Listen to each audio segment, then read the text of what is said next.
So here's a question I get a lot. Can I stay in a relationship with someone if I don't forgive them? And this kind of supersedes even our conversation about narcissism. So forgiveness is a messy space in the narcissistic relationship world. Now, word on the street is that generally forgiveness is a good thing and people heal and everyone's a winner.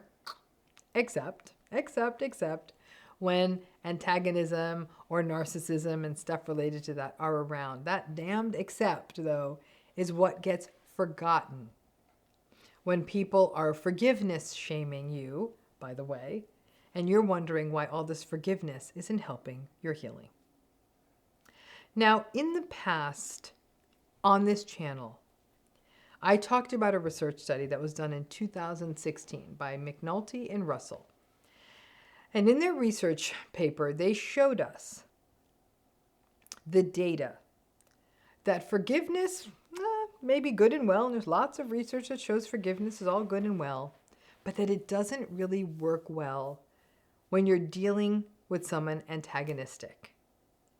And they found that antagonistic people, again, antagonistic, narcissistic, I'm using those similarly, are more likely to engage in hurtful behavior like cheating, flirting, and doing things you ask them not to do.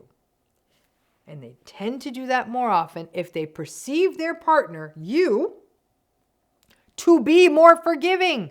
So the short answer is that these narcissistic people, once they think that they can get away with it, they basically take advantage of their partner's agreeable and perception of their forgiving nature, which may be the case if you have forgiven them in the past. So if they think you're going to forgive them, they're going to do those things.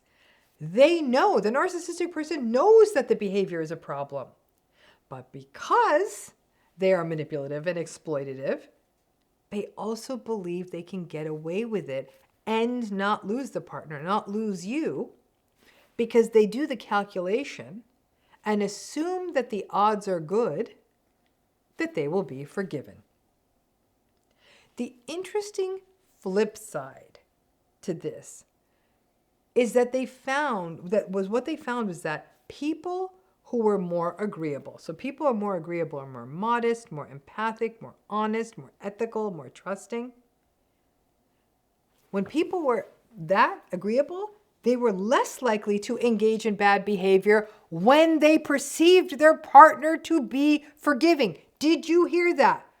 If you are a nice person, agreeable person, and you perceive your partner to be forgiving, you were less likely to do something in the relationship that would be harmful to your partner. You, as an agreeable person, recognize how important safety is in a trusting relationship. And this is such a reminder, their research is such a reminder that agreeable, nice, warm, kind, empathic people are literally living in an entirely different situation than the antagonistic person who exploits every perceived weakness that they can use to their advantage. So the big takeaway is that forgiving narcissistic people fills people with regret in the long term. It can also often feed the self-blame and the sense that we are foolish or codependent or a sucker, or that we lack self-respect, or that we lack self-esteem because we're foolish enough to keep forgiving and then keep getting screwed. But when the damn world is always telling you how great forgiveness is, and everyone from therapists to rabbis to pastors to other spiritual advisors to family members keep telling you to forgive, it feels like you're not only going against your nature if you don't forgive, but you are also getting this sort of pro-forgiveness stance from the general messaging of the world and all the toxic positivity nonsense on social media.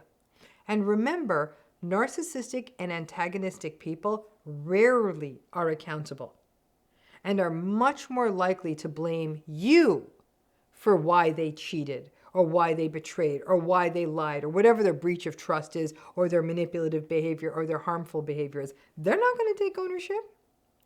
And if McNulty and Russell's study is correct, which I think it is since it's based on good data, these narcissistic folks are going to do it again and again. Oh, and just a reminder, they will never forgive you if you should breach their trust. And not only if you were to breach a narcissistic person's trust, not only will they hold it against you for perpetuity, they're also going to seek revenge. So this raises the bigger question. Can you actually stay in a relationship with someone if you don't forgive them?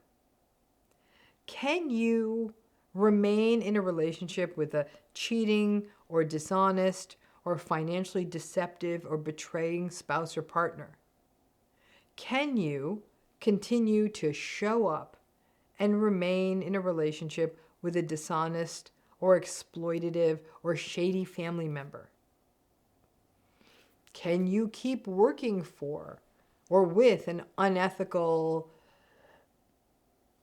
colleague or boss if you don't forgive them?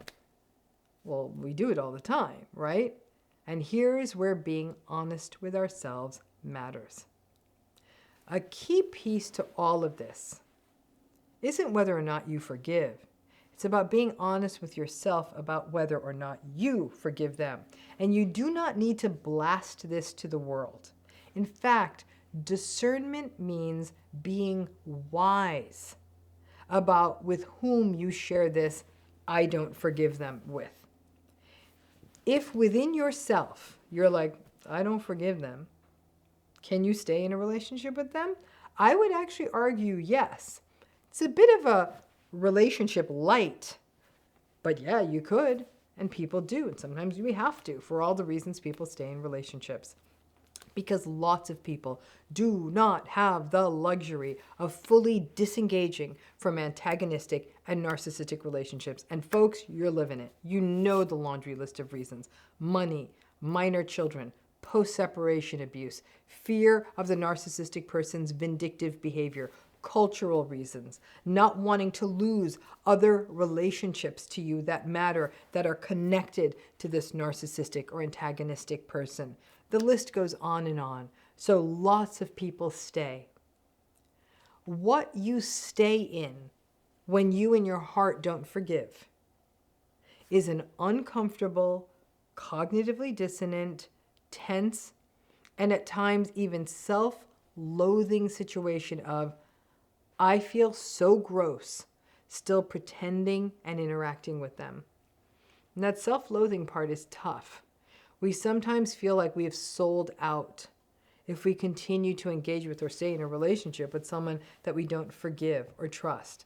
Well, listen, life ain't that simple. And maybe some people live in some beautiful fantasy, rainbow, unicorn, crystalline universe where all this happens. The rest of us live in the real world where we don't always get to do this. So this sense of self-loathing can be tricky, and it can actually be a very psychologically harmful form of self-blame.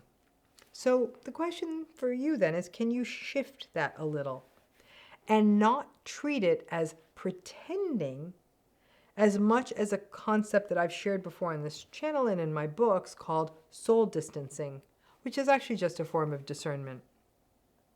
I've used this analogy before, but let's say you were to view your world, your world, your life as a stadium or an auditorium. There are going to be better seats in the house of you, right? Your best people, you're all in, trusted, empathic, have your back people. Well, I think they should get the orchestra seats or those fancy luxury box seats where they kind of bring you snacks, right? Put the good people in the good seats. People you like, but maybe don't know as well, or don't know well yet, or just may not fully vibe with, maybe even some work folks you know on the periphery that are okay, but you couldn't quite see being friends, throw them in the mezzanine. They're there, but they're not too close to the stage. And then these folks who have betrayed your trust, who continue to manipulate and be hostile and invalidating and take advantage of you and continue to lie to you and all the rest of it. But perhaps they're people you also can't just walk away from now and can't not have in your life. Well, put them up in those nosebleed seats. What's the point you even came to this show? Because you can't see anything. The top row, where they're far, they can't even get close enough to get a picture of you. And they aren't close to the most vulnerable parts of you. The bottom line, and people don't like this, but oh well, it's truth. Those top row nosebleed seat, you don't forgive them people, but they're still in your life. With them, it's just superficial engagement. It's talking about weather and the price of gas. You learn to engage with them in a way that feels safer for you. It's like putting on safety goggles when you use a power tool. You're protecting yourself against the risk of something getting in your eye. You don't share the good news with them. You don't share your bad news with them. You don't be vulnerable with them. You know they're limited.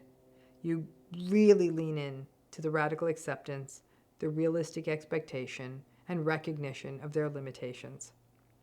You don't have to announce to them or anyone else that you don't forgive them. In fact, I don't recommend it. And you also don't need to be cold. Be you. Yellow rocket, right? Thank you, Tina. There will be a lot of nodding and saying, interesting. Whoa, yeah, wow, I didn't know that. All that filler talk. Engagement is letting them talk, because Lord knows they love to talk, knowing it's a one-way relationship.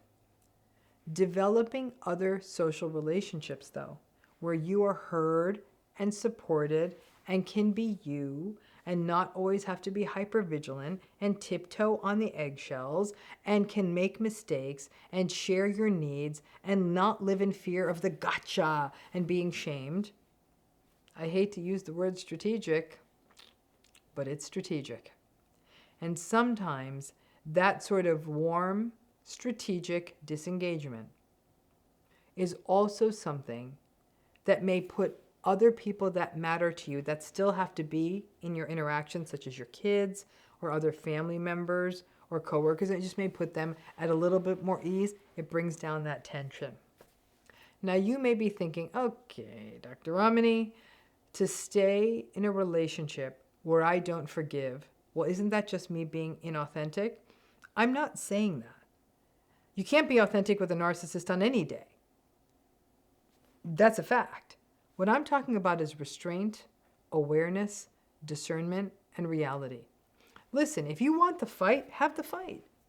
You can tell them, I don't forgive you, but I'm still staying in this relationship, etc., etc., etc. Only you know your nervous system. Only you know your personality, your trauma history, your appetite for conflict, how you navigate gaslighting. For some folks, they say, bring it. I'm speaking my truth. I am not being dishonest. And that's fine. Great. But for a lot of other people, it's overwhelming and maybe even dangerous. Every narcissistic, antagonistic relationship is similar, but also quite different.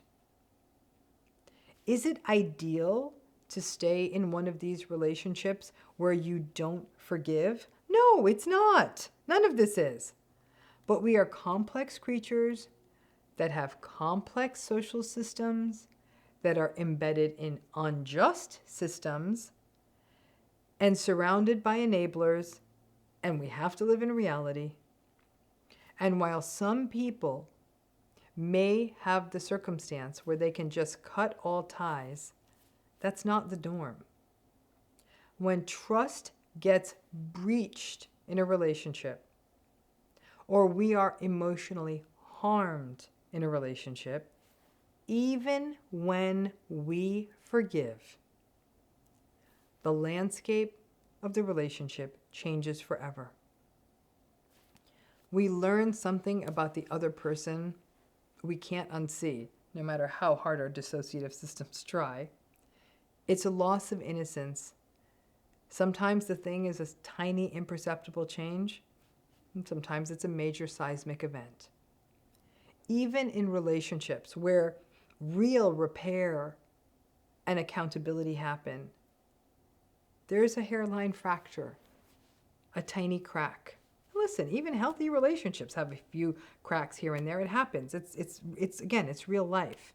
And we're able to keep loving through the hairline fractures and little cracks, especially if safety returns and honest apologies and accountability and none of this blame shifting nonsense happens. Then even after breaches, the relationship can actually grow and evolve substantially.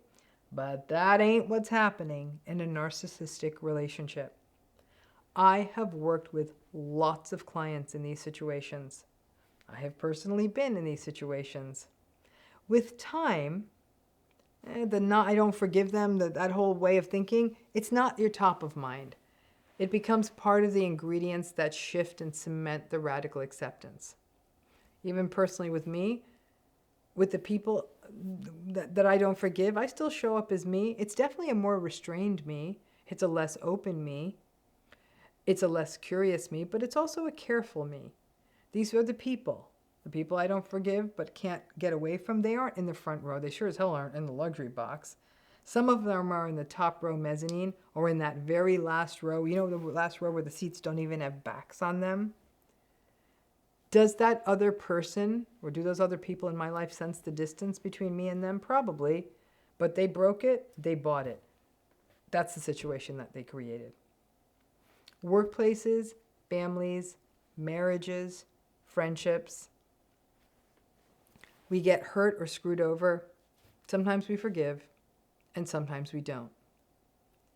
Let the not forgiveness, in those cases where you can't get out, let that not forgiving be a catalyst for discernment and caution.